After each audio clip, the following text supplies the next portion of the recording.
Tunjukkan pesonamu pejuang rupiah. Avando. Perdebatan dengan 02. Tidak, kita tidak kalah dengan perdebatan 02. Karena bahkan kita memenangkan pertarungan itu. Kenapa saya katakan kita memenangkan pertarungan itu? Semua dalil dari 02 itu ditolak oleh hakim. Semua dalil. Sebagai contoh misalnya 02 yang lawyernya gitu ya, itu mendalilkan bahwa Mahkamah Konstitusi hanya bersifat angka katanya, hitung-hitungan aja. Dan ternyata ditolak oleh Mahkamah Konstitusi dengan mengatakan bahwa MK berhak mengadili dan menyidangkan apa yang dimohonkan baik 01 maupun 03, dan menolak eksepsi dari 02.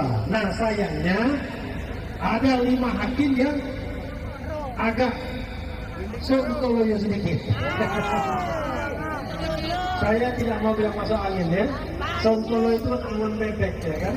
Kelasnya memang masih kelas di bumi, belum di langit, belum makrifat. Maka kemudian melihat sengketa Pilpres ini seperti sengketa pengadilan negeri dan pengadilan tinggi serta Mahkamah Agung. Kasus dibahas. Hakim Saldi Isra tidak demikian. Kata Hakim Saldi Isra, harusnya yang namanya sidang Mahkamah Konstitusi itulah untuk menambah keyakinan hakim atas dalil-dalil yang dimohonkan.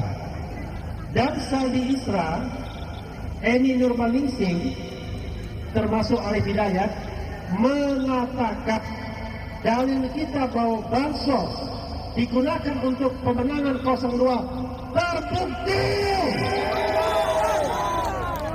Jadi bukan omong kosong bahwa memang bansos digunakan untuk pemenangan 02. Saldi Isra melihat timing pembagian. Kita tahu kawan-kawan semua, bansos beras El Nino digelontorkan sebelum pemilu. BLT 200.000 dikali 3 digelontorkan sebelum pemilu. Dan itu cukup bukti bagi hakim yang mengabulkan kita untuk mengatakan pemilu ini sudah curang. Ya, demikian juga yang terbukti menurut ketiga hakim yang membantu kita, bukan mengabulkan kita, yaitu soal keterlibatan aparat. Itu terbukti. Memang tidak spesifik aparat apa ya, jangan tersinggung dulu kawan-kawan. Aparat keamanan, pokoknya aparat. Aparat itu macam-macam, ada aparat desa, ada menteri, ada aparat-aparat yang lain.